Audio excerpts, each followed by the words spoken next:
Body positivity. Recently, this movement has been spreading, urging all people to accept and love their bodies. According to Kendra Cherry, the movement's main goals are to assert that all people deserve to have a positive body image regardless of how society and popular culture view ideal shape, size, and appearance. Within communities of color, the movement attempts to address many assertions of historically Eurocentric beauty standards, such as the coloristic, featuristic, and body type exclusionist belief systems that destroy people's and women's comfort in their own bodies. In a world where we're told what is beautiful, where does that leave women's confidence? The society makes it so hard to feel beautiful by especially things like social media or how women are portrayed in media. Like for instance, influencers or like famous celebrities and stuff, they put out this ideal body type or that a certain person has to look this certain way to look beautiful. And 9 times out of 10, I don't fit that standard. I think that there is this like Western idea of blonde, blue-eyed beauty that's been around for a really, really long time. Blonde white woman with blue eyes, skinny people, people who are not neurodivergent, not disabled, straight. Growing up in the 90s, I just remember every store you went in, everybody was like rail thin, every fashion show. And I think it's important, like for young girls even growing up, how important it is to see representation, whether it's all body shapes, sizes, and even ethnicities, because growing up, there wasn't a lot of that. Women's bodies have been policed for so long. Wear makeup, be skinny, dress decently, look nice. Our patriarchal society acts as if women owe it beauty. Many people buy into this idea and modify themselves. The body positivity movement is intent on aiding people to realize their natural beauty, that they should not have to physically change themselves to receive love and support. Yeah, I mean, I can remember comments about my parents ever since I was a kid, and not nice ones too, you know, like I remember being called like bubble butt by like relatives, and then like in other worse ways, like teachers even commenting on the way that I looked.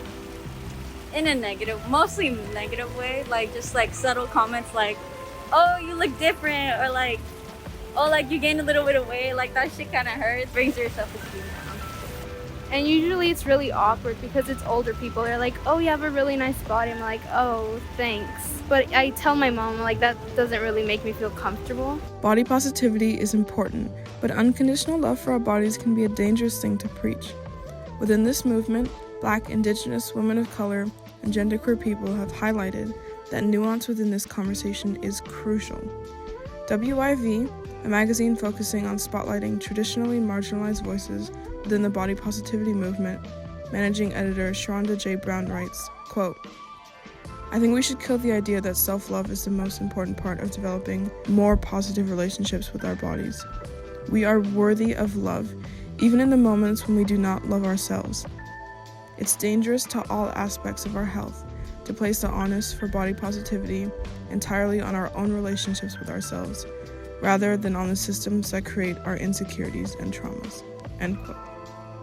I think I'm really, really lucky to have found at a young age people that celebrated me for who I was and like helped me have a confidence within myself to not compare myself too much to other people.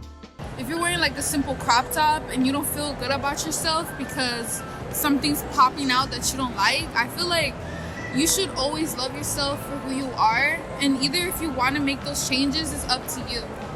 Body positivity, which often calls for the complete love of one's own body, can feel or be impossible for people who don't fit into society's conventional standards of beauty. This is where body autonomy comes in. Bodily autonomy is like the right to like free will of your body. For instance, posting on social media without editing or without filters, that's a form of simple body positivity, showing your raw true self on social media. But bodily autonomy is like it's not really in your power, it's in others' power, unfortunately, and most of the time men have that power. Women have been deprived of the right to bodily autonomy because men want to keep their power. Legislation like anti-abortion laws or restrictive dress codes in schools are just a few ways women's bodies are controlled. Not only do these systems oppress people, but they can also cause psychological and physical trauma. So I feel like bodily autonomy is so important because we deserve the right to have access and ownership of our own body. And we can't allow these old white men or people in power to govern us when they don't have the same body as us. If we had more women, especially women of color, let's say, in things like government, we would have more bodily autonomy over our own bodies because they represent us. They know the struggles we go through and they experience the same things, but we don't have that. We urge people to lay the foundation of their work surrounding body positivity and bodily autonomy. Let them coexist. Women and non-binary people deserve power in their own bodies, and that means we control what does and doesn't happen to them. We also deserve to not feel as if our bodies are separate from us.